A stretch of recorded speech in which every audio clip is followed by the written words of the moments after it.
Pai, Filho e do Espírito Santo. Amém.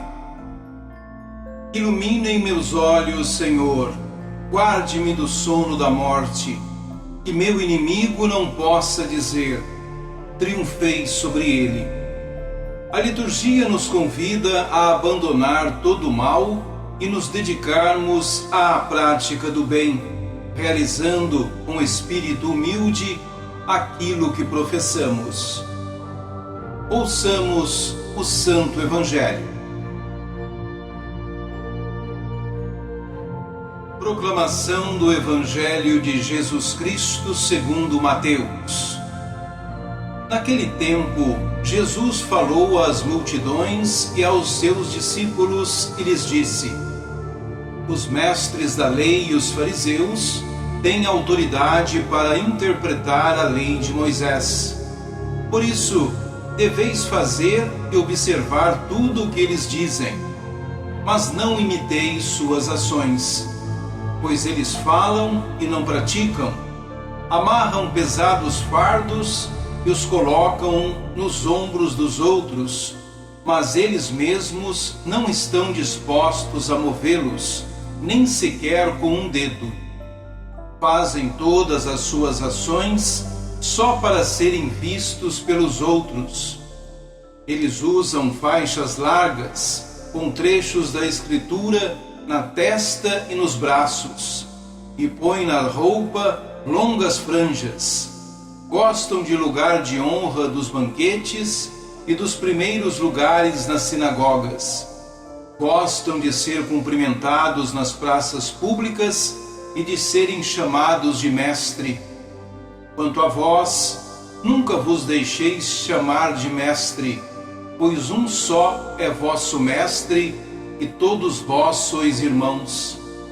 Na terra, não chameis a ninguém de pai, pois um só é vosso Pai, aquele que está nos céus.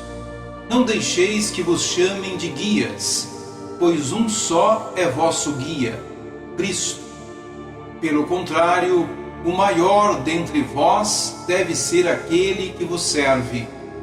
Quem se exaltar será humilhado, e quem se humilhar será exaltado.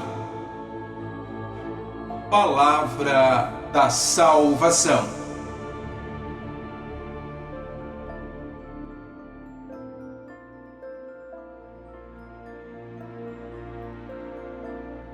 Jesus, depois dos debates no templo, dirige-se à multidão e aos discípulos para continuar a afronta com os escribas e fariseus.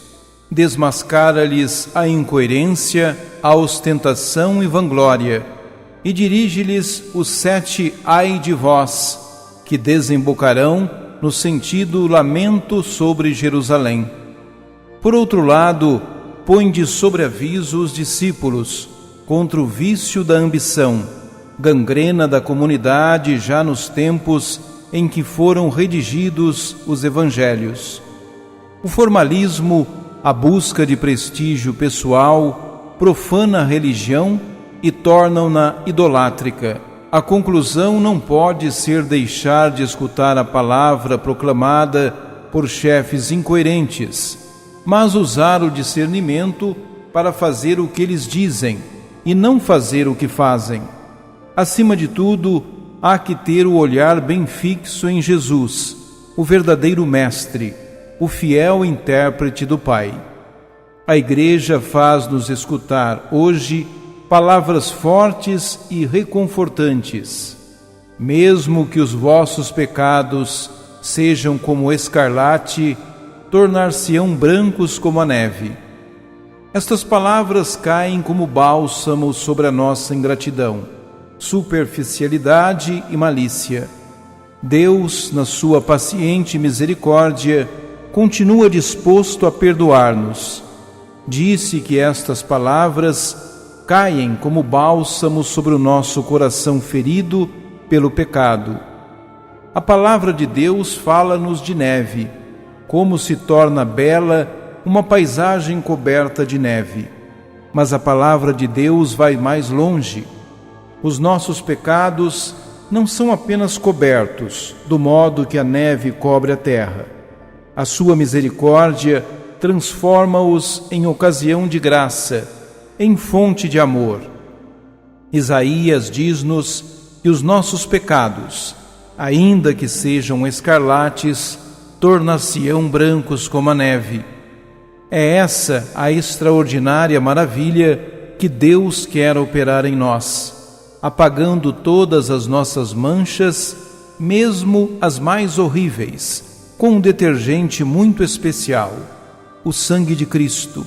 Como nos diz o Apocalipse, lavaram as suas vestes no sangue do homem. O sangue de Cristo, derramado por nosso amor, é a nossa única garantia de purificação e de salvação. Não é a simples observância exterior dos preceitos com que, por vezes, nos gloriamos em vez de darmos glória ao Senhor. A nossa vida, o nosso culto, como nos recomenda Isaías, há de ser expressão de que conhecemos o amor de Deus e queremos corresponder de modo generoso e total à sua fidelidade para conosco. Os sacrifícios e as ofertas nada valem se o ouvido e o coração, seduzidos pelo pecado, estão endurecidos e não reconhecem o amor misericordioso e fiel de Deus para conosco. Só a palavra de Deus, escutada pelo ouvido, descida ao coração, guardada com amor e praticada com simplicidade, nos torna sensível ao amor de Deus e nos leva a corresponder-lhe com sinceridade de coração. De acordo com o apelo premente do Senhor à conversão, procuramos discernir atentamente o pecado nas nossas vidas. Teremos a peito celebrar frequentemente o seu perdão no sacramento da reconciliação.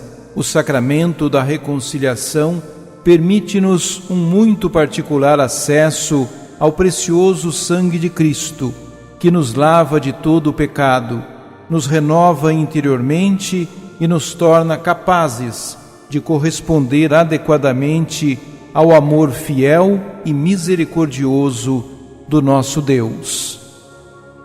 Oremos.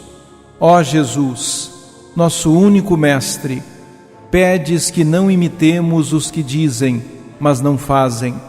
Muitos líderes da sociedade gastam palavras e propaganda em vista de sua autopromoção ou algum cargo de governo. Dá-nos, ó Divino Líder, discernimento para que pessoas desonestas não nos enganem. Em nome do Pai, do Filho e do Espírito Santo. Amém.